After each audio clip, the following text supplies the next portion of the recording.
zdravil. Tole bo za stran. Ja, to sploh ne uživaš več, ne? Tudi rok potekel. Ja, seveda, se je potekel datum. Ja. Dobro. Čistilna akcija pri Robinšakovih domači lekarni se je spet nabral kup starih zdravil. Moj profil poklica opernega pevca, solista zahteva pač en določen nivo zdravja, ki se ga ne da vedno samo doseči z zdravim življenjem, z zdravim načinom prehranjevanja, ampak so včasih potrebna tudi kakšna zdravila. Potrošniki smo postali, ogromno zdravil se predpisuje, ogromno zdravil ostane, se jih ne porabi. A kam zdravili, ki jim je potekel rok ali ki so nam ostali po uporabi? Na napačno shranjevanje zdravil in še huje odlaganje med splošne odpadke ima lahko škodljive posledice za našo družbo in okolje. Zdravil nikakor ne smemo splakovati skozi stranično školjko ali jih dajati med navadne gospodinjske odpadke, ker tako lahko pridejo v okolje. Prisotnost antibiotikov, hormonov in drugih spojin v naših rekah lahko vpliva na življenje živih bitij.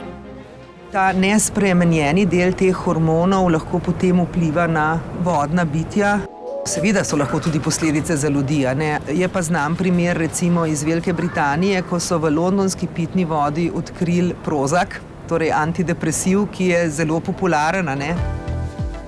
Živjo! Kaj pa tikle? Kaj pa tikle? Zdravila sem prinesla. A jaz tudi? Ja, nehi. Lepo pa greva noter, no? Ja, namreč stara zdravila lahko damo v lekarnah ali pa specializiranih trgovinah. Greva? Pojma. Od letošnjega leta morajo vse lekarne v Sloveniji vzeti naša zdravila, ki jim je potekel rok, če so seveda bila primerno shranjena. Izvolite. Dame imajo prednost. Hvala, dober dan. Nekaj starih zdravil sem prinesla, ne vem, to lahko dam pri nas? Seveda, to lahko mi vse sprejmemo, tudi v redu. Opa, to pa mi ne sprejmemo. To so v različnem stanju.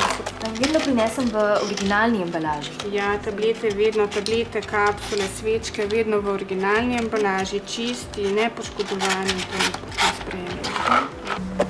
Dobar dan. Bravo. Kako je? V redu. Kaj? Gospod se zbira nevarne odpadke, prav te razlaga akumulator. V Celjski občini enkrat letno zbiramo nevarne odpadke s premičnim kontejnerjem. Dobar dan. Nekaj nevarnih odpadkov sem ponesel. Odpadna zdravila lahko damo tudi v zbirnih centrih komunalnih podjetij ali posebnih zbiralnih akcijah. Zdravila tudi pobirate, ne? Tudi, ja.